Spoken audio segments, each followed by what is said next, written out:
Sis, unsaon pagkuha ang sweldo sa Facebook? Okay, ngunaanin yung buhaton. Dinhi sa Facebook, pagpili mo diri og unsay gusto ninyo mahimong payout method. For example, bank account or PayPal. So duha ra man gyud ang inyong pwedeng pilian dinhi.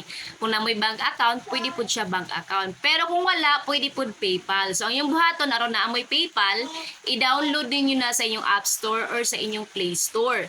Then kapag naka-download na mo, ang inyong buhaton is fill upan ninyo na mura na mong nag-fill up sa inyong GCash. So mura na siya GCash, dili siya maglayo gyud. And then pag humanin yung fill up sa inyong PayPal, adto na dayon mo sa pag-set up sa inyong payout account sa tax katabi ta mo inadto. So pa-fill upon mo dito.